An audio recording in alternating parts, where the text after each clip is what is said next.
as I continue to expand my live stream. I am about to get Getter, which I'm very excited about because I really admire the Getter site, and I'm hoping to build my Getter page, given the fact that I see some of my favorite live streamers on Getter, particularly the heroic Steve Bannon, who's an amazing radio host, a podcaster, and his lineup of excellent guests, all on Getter, many live streaming. So I'm looking forward to perhaps interviewing some of them going forward. Now, today, I'm just going to keep my comments brief. I want to comment on the so-called Great Replacement theory, which is international. It's not just the United States, and which has a racial aspect to it that I completely reject. The reason I bring it up is because this recent incident in Idaho, Coeur d'Alene, Idaho, where people were arrested who were alleged white supremacists and who allegedly were into this Great Replacement theory and who planned to interrupt a pride event, which, I mean, on the surface, I don't understand what that's about. After all, the pride people are probably mostly white and well-to-do. It's not a racial matter, if that's in fact what they are, as racist. But I heard Jonathan Greenblatt, the head of the ADL, interviewed on this topic on a major news program, where he traced the origins of this so-called white supremacist group. And by the way, they clearly were infiltrated by the FBI. There was a guy there with a bullhorn that had the FBI logo on it. It couldn't be more obvious. Not that there's anything necessarily wrong with the FBI doing that. After all, the FBI in the past has broken some major enemies of the United States.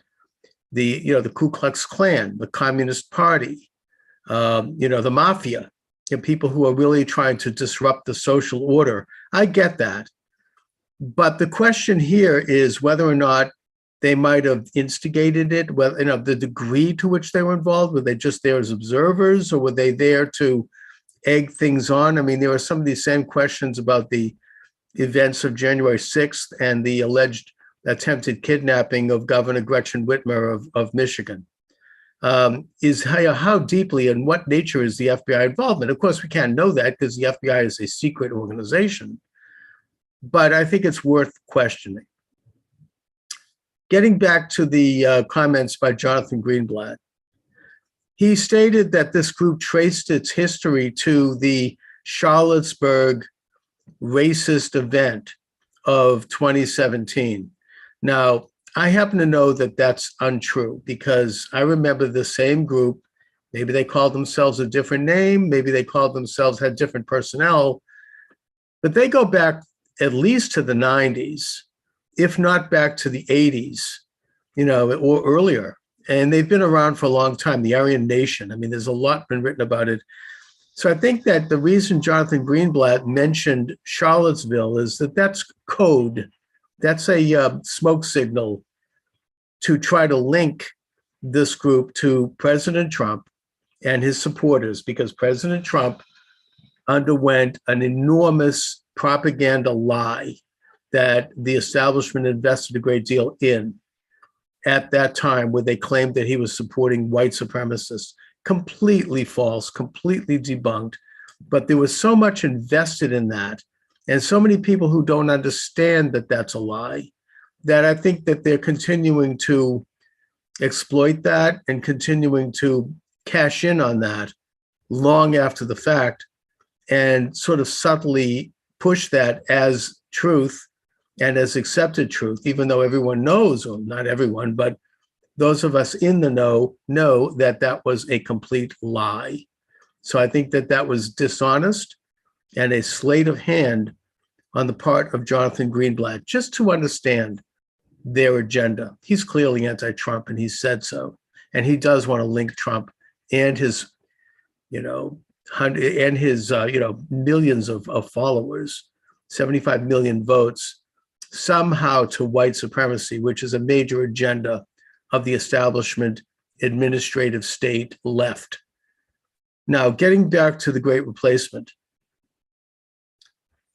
the New York Times, the Washington Post, all the major media for the past several decades, sociologists, all sorts of sources, journalists have talked about the Great Replacement being that the American population, which was predominantly white up until maybe the 1950s and 60s, is being replaced by people of color, by non-white people. And they extol this as a great thing. I don't know if it's a great thing or not. I tend to think it's fine on the surface. I think it's now known that, for example, New York City is, I think, 65% of color, which means that it is a majority minority city. And you could say probably the same for many other major urban centers in the United States. So we are moving in the direction of having a non-white majority in this country. And that is what the Great Replacement theory states. Same thing in Europe. Where I think we get into a problem, and it's a big one, is if we view this from a racial standpoint, which I do not. I want to be clear about that. It has my questions, my nervousness about the so-called Great Replacement is not because of people's race. I think race is irrelevant. Race is a manufactured thing. It's not real. We're all the same under God. We all have the same soul. We're all born the same. We all die the same. We all have inherent rights as created in the image of God, or both men and women. My Torah, as a Jew, tells me in the book of Genesis that God created men and women in his image. It doesn't talk about their race. It doesn't talk about their biology. It means we're all created in God's image. And that sentiment was echoed in the American Declaration of Independence of July 4th, 1776, when Thomas Jefferson wrote that all men are created equal. And he meant men and women, even though women had not yet gotten the vote. And even though there was slavery, I mean, it was a statement of aspiration moving forward, that the early American Republic had enfranchised more people than any nation previous. There was a movement in Europe to do this, I should note. You had the United Netherlands, you had Switzerland under the Canton system. A lot of nations were moving in this direction, particularly after the Treaty of Westphalia and the development of the modern nation state. But America was the first nation to really start that way. This was our origin. And at such a scale, a continental state, that it was unprecedented in terms of a move toward individual freedom and a recognition of same. And I honor that. And it had nothing to do with race. Even if most Americans at that time were Anglo-Saxon and came from Great Britain, some came from Germany and from the continent, but most came from Britain. That was not relevant.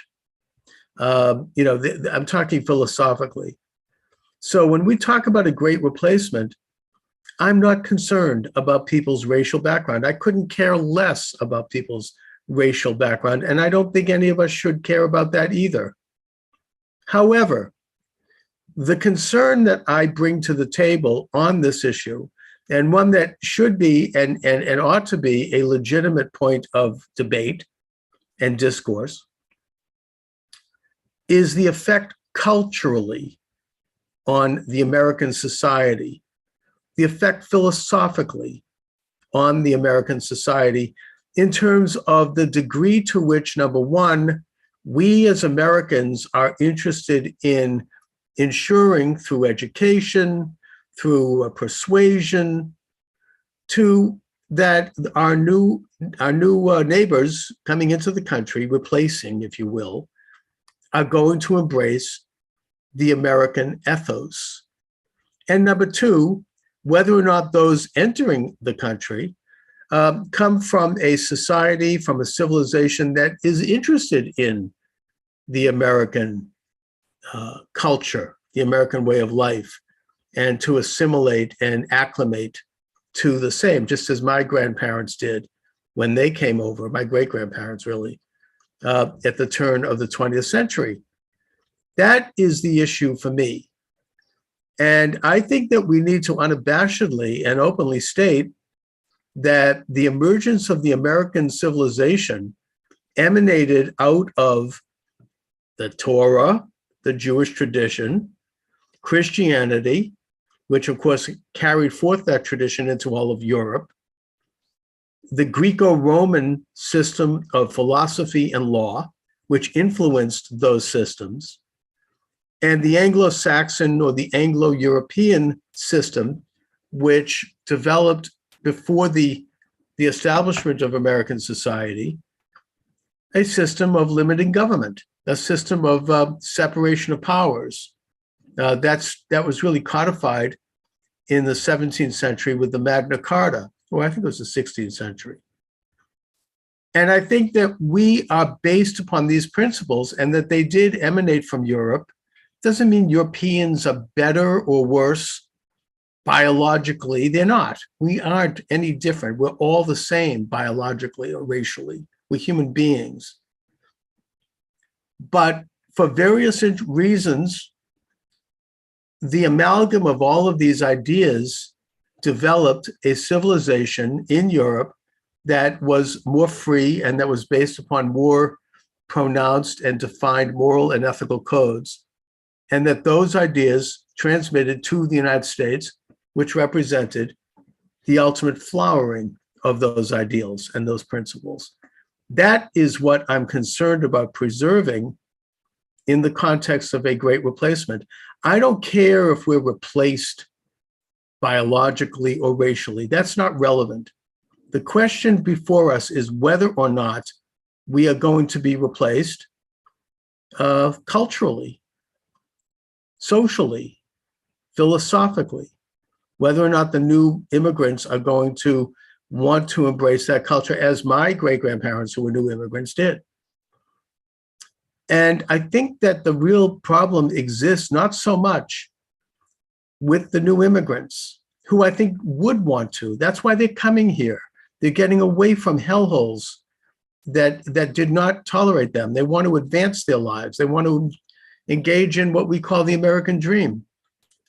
The problem here is our establishment, the administrative state, the deep state, if you will, the left, which dominates our culture, which controls our means of communication, which has infiltrated all of our institutions, whether it be big business, academia, media, government, business, and that they're not interested in the American dream, at least not for the rest of us. They may want it for themselves because they can have it, they're rich. But they have to be willing to state that you are welcome to come to our country to the degree that we can sustain you economically, and yet we expect you to embrace the American ethos, the American way of life. Now, in the case of and that doesn't mean give up all aspects of previous either, because after all, in the case of my own family, maybe more my own life, my family were Jewish, right? And they came to America. They're as American as apple pie and motherhood. They're conservative people. They're oriented toward family. They're oriented toward success, toward education, toward business, toward culture, toward all of the values that make us American. And yet they've retained their Jewish way of life also. And it's not inconsistent. There's no contradiction there. It's perfectly appropriate. The same thing is true with Catholics, right? I mean, doesn't contradict the American ethos at all, or at least it hasn't in a de facto sense. I don't know, maybe there's some particulars, but we could probably debate minutia, but for the most part, it has not. And my concern is not the ethnic or racial background of new immigrants, but whether or not they can acclimate and assimilate to the American way of life. So that should be the area by which we discuss and debate the so-called great replacement, which is a real thing. Not people's race or ethnicity, but whether or not people are going to be good Americans.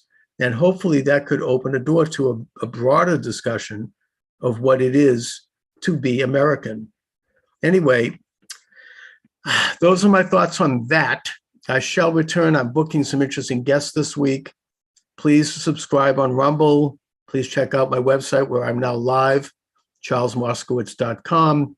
And my books are all available. If you want to sponsor my work, purchase a book. My books, I don't ask for donations. I don't like that. But I do offer books. And my latest book is called The Biden Coup, The Socioeconomic Effects of an Illegitimate Regime. Need I say more? Anyway, thanks for watching, everyone. God bless you.